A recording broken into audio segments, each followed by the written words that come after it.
Scully's back. Oh boy, these last couple weeks have been rough, but back to making another video. So, in this video, I wanted to talk about something that affects really everybody at some point in their life, and I just kind of wanted to bring it up as a topic of discussion. So, I wanted to talk about anger. Anger is a very complicated emotion. It's very intense, it's very powerful, and given the person and circumstances, it can lead to quite a lot of circumstances that we would not want to happen if it goes uncontrolled.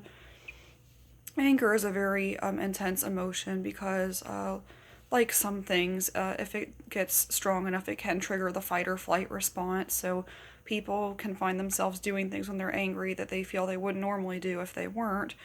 So, of course, with having that in mind, why it's so important to really keep that in check when you feel yourself experiencing it. There's many different types of anger as well.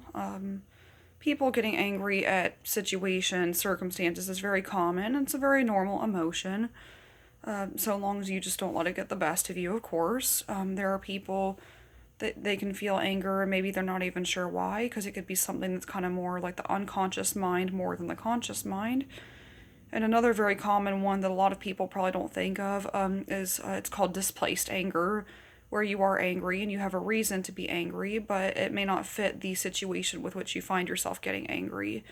Like if you find yourself taking out your anger on somebody and this person has nothing to do with even why you're angry, because maybe you're angry at something that happened earlier, that would be displaced, where you're angry about something else and for some reason it's showing up in a different circumstance than what it's actually pertaining to.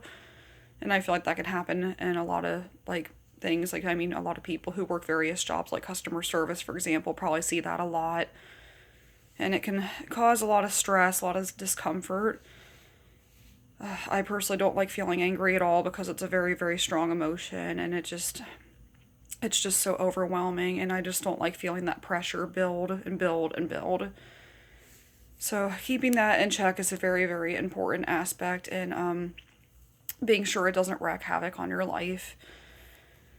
Dealing with anger can be very difficult because if it's somebody who's felt anger a lot in their life, again, they may not be angry at this current moment, but having somebody who deals with a lot of anger in their life over various things that they feel they have no control over can really bring on that intensity when it does arise.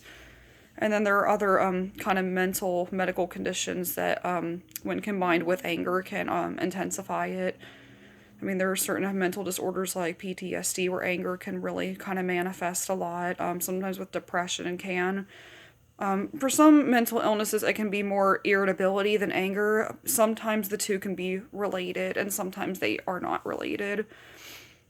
Because sometimes you can have a general sense of just kind of like you're in a bad mood, and then, okay, one thing makes you mad, then another, then another, then another, and it just keeps on kind of like building throughout the day.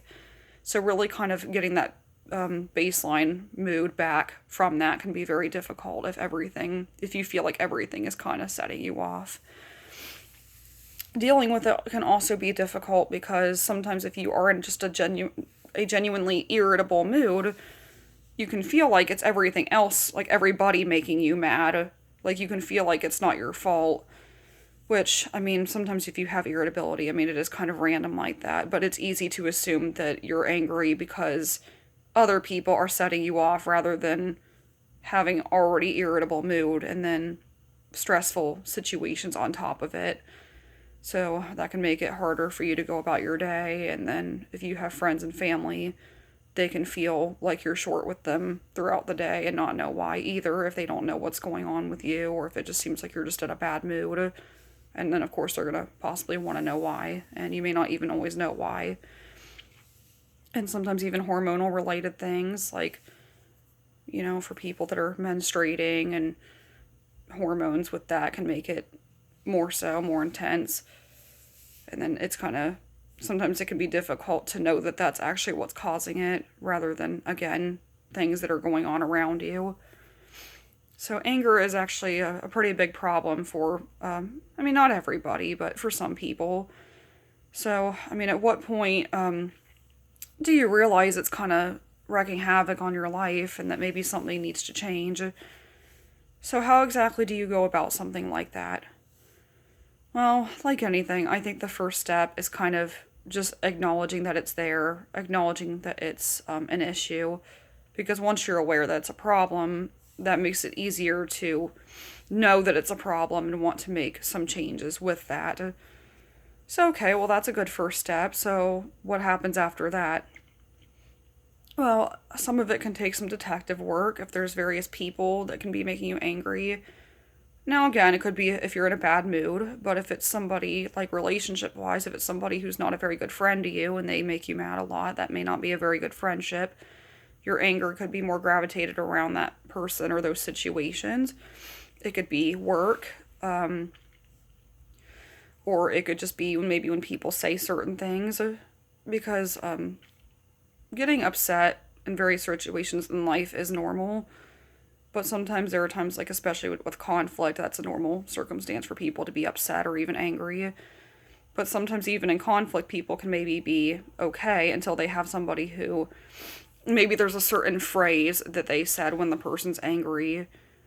Like if maybe it could be something as simple as like, oh, well, that's no reason to be upset. Well, for that person, that could automatically make them more angry because then they feel like their feelings aren't valid.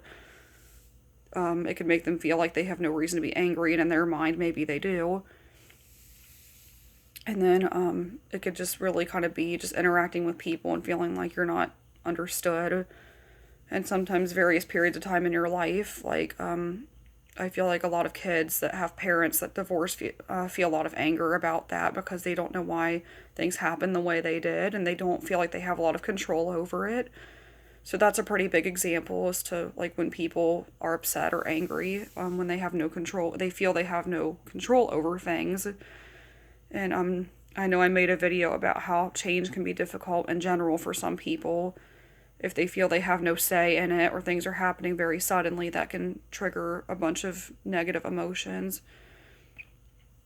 And sometimes anger can go with things like depression and trauma as well, because people can have hurt feelings about the things that they went through and not know why they did. And if it's something that happened a long time ago, it can take a long time to get to the root of those feelings, and this can also cause some uncomfortable feelings to come up, and that can make it very difficult to deal with things like that. So with anger, it's also very important to get coping mechanisms.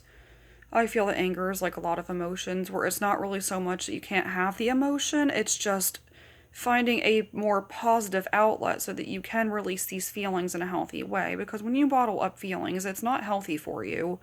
You might be able to do that for a while, but at some point you're going to feel like you're going to just like a balloon filling with water. You're going to burst at some point because that's just too much for one person to deal with. And it just builds and builds and builds. And as it builds, the pressure intensifies from it.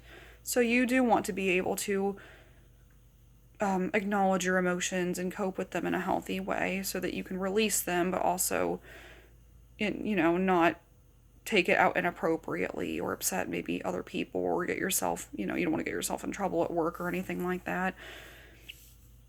Certain, I thought, kind of physical activities were pretty good with that. I mean, I know the idea of having, like, somebody punch a pillow or something might sound a bit ridiculous, but sometimes with things like anger, it's really, sometimes you kind of just have to get it out sometimes. I mean, obviously, don't take it out on anybody personally, but sometimes once you're able to release that, there is kind of like a kind of calmness that comes afterward. Having a journal is very helpful as well. And again, I know a lot of people might feel a little funny about writing it down. But sometimes I feel like even with other emotions, like if I just feel my brain racing super fast and I cannot get it to slow down to save my life, and especially if it makes my speech worse, and even I'm like stuttering and stuff because even my brain feel like it can't keep up with all the chaos. I've learned that apparently writing it down on paper is actually very helpful. Like if I can actually just get it into words on paper or just get it out somehow, like calmly and healthily, in a healthy way, that really is actually a big release, more than people think, because taking what's in your brain and actually just kind of making sense of it, I feel like is what happens with a lot of emotions with people, and people are very complicated. So really, like, knowing that you have stuff going on in your mind and really just wanting to make sense of it. I feel like once you make sense of it, it's like putting a puzzle together where you look at the big picture and suddenly it's like, aha, everything makes sense now. And that takes a lot of practice, a lot of times.